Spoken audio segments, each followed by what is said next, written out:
Hello friends, good afternoon. Welcome to Saviruchi cooking channel. ಇವತ್ತು crab ಮಾಡೋಣ ಅಂತ ಇದ್ದೀನಿ. ಎಷ್ಟು ಸಿಂಪಲ್ಲಾಗಿ ಯಾವ ಥರ ಆರಾಮಾಗಿ ಮಕ್ಕಳಿಗೆ ಈಸಿಯಾಗಿ ಮಾಡಿಕೊಡೋದು ಮನೆಯಲ್ಲಿ ಅಂತ. ಮಕ್ಕಳು ತುಂಬ ಇಷ್ಟಪಡ್ತಾರೆ ಕ್ರ್ಯಾಬ್ ಅಂದರೆ. ಹೇಗೆ ಮಾಡಬೇಕು, ಅದಕ್ಕೆ ಏನೇನು ಇಂಗ್ರೀಡಿಯೆಂಟ್ಸ್ ಹಾಕಬೇಕು ಅಂತ ತೋರಿಸ್ಕೊಡ್ತೀನಿ.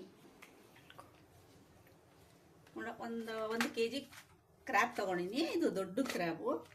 ಚಿಕ್ಕದಾದರೆ ಅಷ್ಟು ಮಕ್ಕಳು ಇಷ್ಟಪಡಲ್ಲ, ಅದರಲ್ಲಿ ಮಾಂಸನೂ ಇರೋದಿಲ್ಲ. ಅದಕ್ಕೆ ದೊಡ್ಡದು 1 ಕೆ ಜಿ ಕ್ರ್ಯಾಬ್ ತೊಗೊಂಡಿದ್ದೀನಿ. ಅದಕ್ಕೆ ಬೇಕಾಗಿರೋ ಇಂಗ್ರೀಡಿಯೆಂಟ್ಸು ಒಂದು 6-7 ಟೊಮೊಟೊ ತೊಗೊಂಡಿದ್ದೀನಿ. ಮತ್ತು ಒಂದು ದೊಡ್ಡದು 2 ಈರುಳ್ಳಿ ತೊಗೊಂಡಿದ್ದೀನಿ. ಒಂದು ಒಗ್ಗರಣೆಗೆ 1 ಈರುಳ್ಳಿ ತೊಗೊಂಡಿದ್ದೀನಿ. ಮತ್ತು ಗರಂ ಮಸಾಲ 1 ಸ್ಪೂನು, ಎಣ್ಣೆ 1-2 ಸ್ಪೂನು, ಅರಿಶಿನ ಪುಡಿ, ಖಾರದ ಪುಡಿ, ಧನಿಯಾ ಪುಡಿ, ಗಾರ್ನಿಷ್ಗೆ ಕೊತ್ತಂಬರಿ. ಇಷ್ಟಿದ್ರೆ ಸಾಕು ಕ್ರ್ಯಾಬ್ ಕರಿ ಮಾಡೋದಕ್ಕೆ. ತುಂಬ ಸಿಂಪಲ್ಲು, ತುಂಬ ಟೈಮು ತೊಗೊಳ್ಳೋದಿಲ್ಲ, ಬೇಗ ಪಟಪಟ ಅಂತ ಮಾಡಿಬಿಡ್ಬೋದು. ಇದಕ್ಕೆ ಯಾವ ಥರ ಮಾಡೋದು ಅಂತ ತೋರಿಸ್ತೀನಿ. ಫಸ್ಟಿಗೆ ಒಂದು ಪಾತ್ರೆ ತೊಗೊಳ್ಳೋಣ. ಒಂದು ಪಾತ್ರೆಯಲ್ಲಿ 1 ಜಗ್ಗಷ್ಟು ನೀರು ಹಾಕ್ಕೊಂಡಿದ್ದೀನಿ. ಇದರಲ್ಲಿ ಏನು ಮಾಡ್ತೀನಿ, ಈರುಳ್ಳಿ 2 ಈರುಳ್ಳಿ ಕಟ್ ಮಾಡಿಬಿಟ್ಟು ಹಾಕ್ಕೊಳ್ತೀನಿ. ಇದನ್ನು ಕಟ್ ಮಾಡಿ ಹಾಕಿ ಬೇಯಿಸ್ಕೋಬೇಕು. ಬೇಯಿಸ್ಕೊಂಡ್ರೆ ನೋಡಿ ಫ್ರೆಂಡ್ಸ್, ಈ ಥರ ಈರುಳ್ಳಿನ ಕಟ್ ಮಾಡಿ ಹಾಕ್ಕೊಂಡಿದ್ದೀನಿ. ಸ್ವಲ್ಪ ತಪ್ಪನೇ ಕಟ್ ಮಾಡಿ ಹಾಕ್ಕೊಂಡಿದ್ದೀನಿ.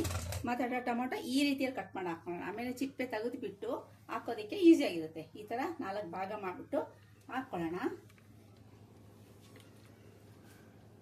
ಒಂದು 6 ಟೊಮೊಟೊ ಇದನ್ನೇನು ಮಾಡ್ತೀನಿ, ಇವಾಗ ಬೇಯಿಸ್ಕೊತೀನಿ. ಮೊದಲಿಗೆ ಸ್ಟವ್ ಅಂಟಿಸ್ಕೊಂಡು ಬೇಯಲಿ. ಬೆಂದಾದ್ಮೇಲೆ ತೋರಿಸ್ತೀನಿ ಮತ್ತೆ ಅದನ್ನೇನು ಮಾಡಬೇಕು ಅಂತ ಹೇಳ್ಬಿಟ್ಟು. ನೋಡಿ ಫ್ರೆಂಡ್ಸ್, ಈ ಥರ ಎಲ್ಲ ಬೇಯಿಸ್ಕೊಂಡಿದ್ದೀನಿ. ನೀರಿಂದ ಸಪ್ರೇಟ್ ಮಾಡ್ಕೊಂಡಿದ್ದೀನಿ. ಟೊಮೆಟೊ ನೋಡಿ ಎಷ್ಟು ಚೆನ್ನಾಗಿ ಬೆಂದುಬಿಟ್ಟಿದೆ. ನೋಡಿ, ಆರಾಮಾಗಿ ಬೆಂದರೆ ಈ ಥರ ಚಿಪ್ಪೆ ಆರಾಮಾಗಿ ಬಂದುಬಿಡುತ್ತೆ. ಈ ಚಿಪ್ಪೆ ಇದ್ದರೆ ತಿನ್ನೋವಾಗ ಬಾಯಿಗೆ ಸಿಗುತ್ತಲ್ವ, ಅದಕ್ಕೋಸ್ಕರ ಚಿಪ್ಪೆ ಎಲ್ಲ ತೆಗೆದುಬಿಟ್ಟು ಕ್ಲೀನಾಗಿ ನೀಟಾಗಿ ಇದನ್ನು ಮಿಕ್ಸಿ ಜಾರ್ಗೆ ಹಾಕ್ಕೊಳ್ಳೋಣ. ಎಲ್ಲ ಬಿಚ್ಚಿಬಿಡೋಣ. ಫುಲ್ಲು ಸ್ಕಿನ್ ಎಲ್ಲ ತೆಗೆದುಬಿಡೋಣ. ಸ್ಕಿನ್ನ ಶೇಕ್ ಮಾಡಿಬಿಡ. ಇಷ್ಟು ಮತ್ತು ನೀನೇ ಶೇಕ್ ಮಾಡಿ. ನೋಡಿ ಫ್ರೆಂಡ್ಸ್, ಈ ಥರ ಪೇಸ್ಟ್ ಮಾಡ್ಕೋಬೇಕು. ಚೆನ್ನಾಗಿ ನುಣ್ಣಗೆ ಪೇಸ್ಟ್ ಮಾಡಬೇಕು. ಈರುಳ್ಳಿ ಮತ್ತು ಟೊಮೊಟೊ ಎರಡೂ ಪೇಸ್ಟ್ ಮಾಡ್ಕೊಂಡಿದ್ದೀನಿ. ಇದಕ್ಕೆ ಇವಾಗ ಒಗ್ಗರಣೆ ಹಾಕ್ಕೊಳ್ಳೋಣ. ಒಗ್ಗರಣೆ ಹಾಕ್ಕೊಳ್ಳೋದಕ್ಕೆ ಮೊದಲಿಗೆ ಸ್ಟವ್ ಅಂಟಿಸ್ಕೊಂಡು ಬಾಣಲಿ ಇಟ್ಕೊಳ್ಳೋಣ. ಸ್ಟವ್ ಅಂಟಿಸ್ಕೊಂಡು ಬಾಣಲಿ ಇಟ್ಕೊಂಡಿದ್ದೀನಿ. ಬಾಣಲಿ ಕಾದ್ಮೇಲೆ ಎಣ್ಣೆ ಹಾಕ್ಕೊತಾ ಇದ್ದೀನಿ. 1-2 ಸ್ಪೂನು, ದೊಡ್ಡ ಸ್ಪೂನಲ್ಲಿ 2 ಸ್ಪೂನ್ ಎಣ್ಣೆ ಹಾಕ್ಕೊಂಡಿದ್ದೀನಿ.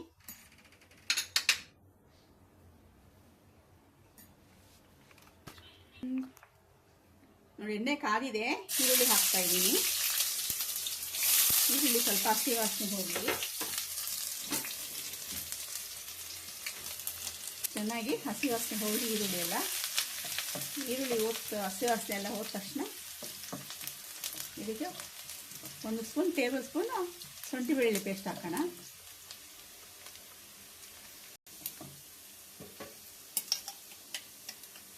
ಒಂದು ಟೇಬಲ್ ಸ್ಪೂನು ಶುಂಠಿ ಬೆಳ್ಳುಳ್ಳಿ ಪೇಸ್ಟ್ ಹಾಕೋಣ. ಶುಂಠಿ ಬೆಳ್ಳುಳ್ಳಿ ಪೇಸ್ಟ್ ಹಾಕ್ಕೊಂಡು ಹಸಿ ವಾಸನೆ ಹೋಗೋವರೆಗೂ ಚೆನ್ನಾಗಿ ಫ್ರೈ ಮಾಡೋಣ.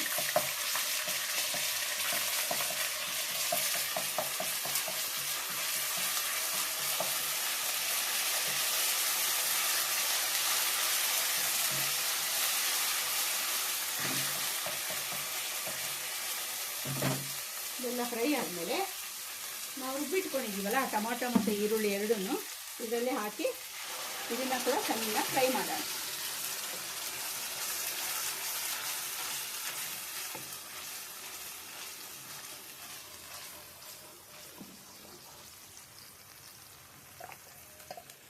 ಚೆನ್ನಾಗಿ ಫ್ರೈ ಆಗಲಿ. ಇದರೊಳಗಡೆ ಇವಾಗ ಮಸಾಲ ಹಾಕ್ಕೊಂಡೆ ಫ್ರೈ ಮಾಡ್ಕೊಳ್ಳೋಣ. 1-2 ಸ್ಪೂನು ಧನಿಯಾ ಪುಡಿ,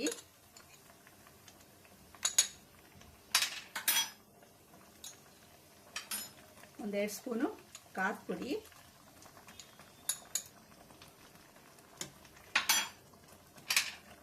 ಆಮೇಲೆ 1/4 ಟೀ ಸ್ಪೂನು ಅರಿಶಿನದ ಪುಡಿ. ಇಷ್ಟು ಹಾಕ್ಕೊಂಡು ಚೆನ್ನಾಗಿ ಫ್ರೈ ಮಾಡ್ಕೊಳ್ಳೋಣ. ಹಸಿ ವಾಸನೆ ಹೋಗೋವರೆಗೂ ಚೆನ್ನಾಗಿ ಫ್ರೈ ಮಾಡ್ಕೊಳ್ಳೋಣ. ಮೇಲೆ ಎಲ್ಲ ಎಣ್ಣೆ ಬರೋ ಥರ ಫ್ರೈ ಮಾಡ್ಕೋಬೇಕು. ಎಷ್ಟು ಹಸಿ ವಾಸನೆ ಎಲ್ಲ ಕಮ್ಮಿ ಆಗುತ್ತೋ ಸಾರು ಕೂಡ ಅಷ್ಟೇ ಚೆನ್ನಾಗಿರುತ್ತೆ, ರುಚಿಯಾಗಿ ಕೂಡ ಇರುತ್ತೆ.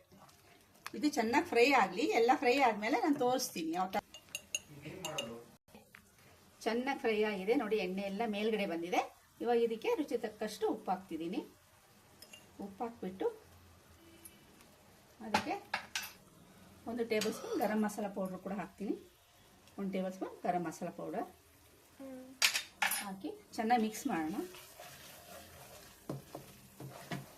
ಚೆನ್ನಾಗಿ ಮಿಕ್ಸ್ ಮಾಡಿಬಿಟ್ಟು ಇವಾಗ ಇದಕ್ಕೆ ನಾವು ಕ್ರ್ಯಾಬ್ನ ಸೇರಿಸೋಣ. ಕ್ರ್ಯಾಬ್ನ ಹಾಕ್ಬಿಟ್ಟು ಚೆನ್ನಾಗಿ ಕುದಿಯೋಕ್ಕೆ ಬಿಡೋಣ.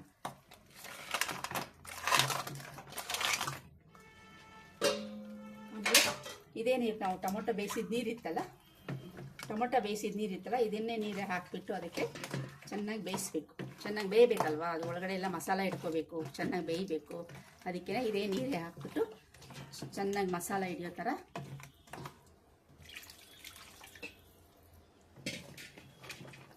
ಚೆನ್ನಾಗಿ ಬೆಂದು ಏನಾಗುತ್ತೆ, ಫುಲ್ಲು ನೀರಿನ ಅಂಶ ಕಮ್ಮಿ ಆಗುತ್ತೆ. ಆಮೇಲೆ ಎಲ್ಲ ಒಂದ್ಸಲ ಬೆಂದಾದಮೇಲೆ ಕ್ಲೀನಾಗಿ ತೋರಿಸ್ತೀನಿ, ಹೇಗೆ ಬೆಂದಿದೆ, ಯಾವ ಥರ ಬಂದಿದೆ ಅಂತ ಹೇಳ್ಬಿಟ್ಟು ತೋರಿಸ್ತೀನಿ. ನೋಡಿ ಫ್ರೆಂಡ್ಸ್, ಕ್ರ್ಯಾಬ್ ಕರಿ ರೆಡಿಯಾಗಿದೆ. ಸಿಂಪಲ್ಲಾಗಿ, ತುಂಬ ಕಷ್ಟನೂ ಆಗಲ್ಲ, ತೊಂದರೆ ತೊಗೊಳ್ಳೋ ಜಾಸ್ತಿ ಅವಶ್ಯಕತೆ ಇಲ್ಲ, ಆದಷ್ಟು ಬೇಗ ಆಗುತ್ತೆ. ಇದೇ ಥರ ನೀವು ಕೂಡ ಮನೆಯಲ್ಲಿ ಟ್ರೈ ಮಾಡಿ. ತುಂಬ ರುಚಿಯಾಗಿರುತ್ತೆ, ಟೇಸ್ಟಿಯಾಗಿರುತ್ತೆ. ದೊಡ್ಡವರಿಂದ ಮಕ್ಕಳು ಕೂಡ ಇಷ್ಟ ಆಗುತ್ತೆ, ದೊಡ್ಡವ್ರಿಗೂ ಇಷ್ಟ ಆಗುತ್ತೆ. ಇದೇ ಥರ ನೀವು ಮನೆಯಲ್ಲಿ ಟ್ರೈ ಮಾಡಿ. ಚೆನ್ನಾಗಿದ್ದರೆ ಒಂದು ಲೈಕ್ ಕೊಡಿ, ಶೇರ್ ಮಾಡಿ, ಸಬ್ಸ್ಕ್ರೈಬ್ ಮಾಡಿ. ಮತ್ತೆ ಒಂದು ನೆಕ್ಸ್ಟ್ ವಿಡಿಯೋದಲ್ಲಿ ಸಿಗೋಣ. ಬಾಯ್.